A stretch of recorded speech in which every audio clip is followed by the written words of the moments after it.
Reach అయిందండి. So, మనం ఏ trades ఇచ్చాం దాని గురించి అయితే మాట్లాడుకుందాం. దానితో పాటు మనం స్టూడెంట్స్‌కి ట్రేడ్స్ ఇచ్చిన తర్వాత బుక్ చేశారా? లేదా? అని చెప్పి కూడా మనం ప్రతి ట్రేడ్ తర్వాత అడిగి ఒకవేళ టార్గెట్ రీచ్ అవ్వకపోతే రీచ్ అయ్యేంత వరకు ట్రేడ్స్ పంపించడం అయితే జరుగుతుందండి. అది కూడా మీకు చూపిస్తాను మన స్టూడెంట్స్‌తో ఎట్లా ఉంటుందో మనకి ర్యాపో. సో, మీలో కూడా ఎవరైనా నేర్చుకుని ట్రేడ్ చేయాలనుకున్నా, లేదు ట్రేడ్ చేసేటప్పుడు సపోర్ట్ కావాలి అనుకున్నా సరే, ఒక నంబర్ అయితే మెన్షన్ చేస్తాను. ఆ నంబర్‌కైతే మెసేజ్ చేయండి. మాతో కలిసి లైవ్‌లో ట్రేడ్ చేయాలి అనుకుంటే. సో, ఫస్ట్ ఆఫ్ ఆల్ ఏంటి అంటే ఈరోజు ఏం ట్రేడ్స్ ఇచ్చామో దాని గురించి అయితే మాట్లాడుకుందాం. మార్నింగ్ మార్కెట్ ఓపెన్ అయిన తర్వాత ఎక్కడి నుంచి మనం అప్ సైడ్ ట్రేడ్ అవ్వడం అయితే జరిగింది. 30-40 పాయింట్స్ ఫస్ట్ ట్రేడ్.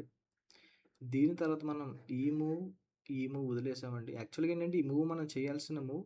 బట్ ఇంకొంచెం కిందకొచ్చుంటే మనకి ఈ లెవెల్‌లో ఎంట్రీ దొరికేది. బట్ మనకి ఎంట్రీ మిస్ అయింది. దీని తర్వాత ఎక్కడి నుంచి డౌన్ సైడ్ ట్రేడ్ ఇవ్వడం అయితే జరిగింది.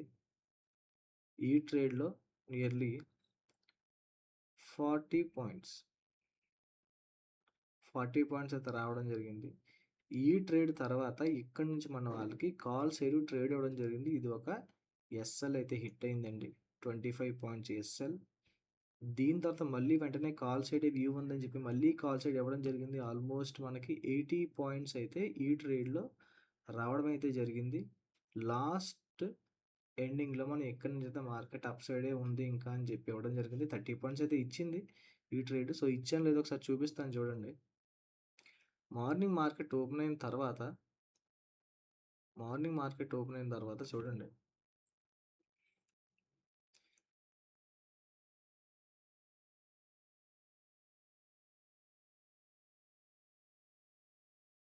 ఓకే. ఇక్కడి నుంచి మనం మన వాళ్ళకి కాల్ సైడ్ ట్రేడ్ ఇవ్వడం అయితే జరిగింది. 290, 267.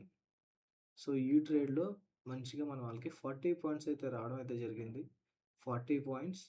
40 పాయింట్స్ వచ్చిన తర్వాత మార్కెట్‌లో మళ్ళీ ఈ ప్లేస్‌కొస్తే ఇక్కడి నుంచి ట్రై చేయండి అని చెప్పడం జరిగింది. బట్ మార్కెట్‌లో ఇక్కడికి వచ్చింది గానీ మనకి ఎంట్రీ అయితే ఇవ్వలేదు. ఇవ్వకుండానే మార్కెట్ డౌన్ సైడ్ వచ్చేసింది. సో, అందుకని మనం ట్రేడ్ తీసుకోలేదక్కడ.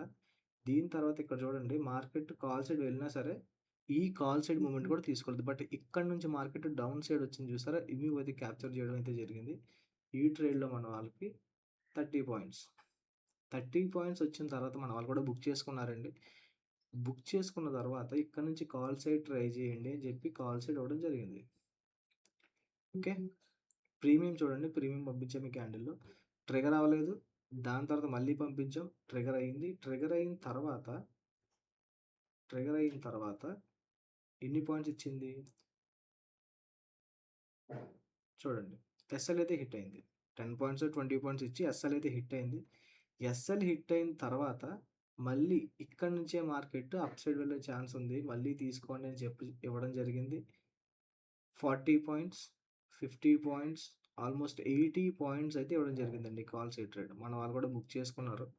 బుక్ చేసుకున్న తర్వాత మళ్ళీ లాస్ట్‌లో ఇక్కడి నుంచి కాల్ సైడ్ వెళ్ళే అవకాశం ఉంది అని చెప్పడం జరిగింది. సో, ఆ ట్రేడ్ వచ్చేసి ఈ ట్రేడ్ అనమాట.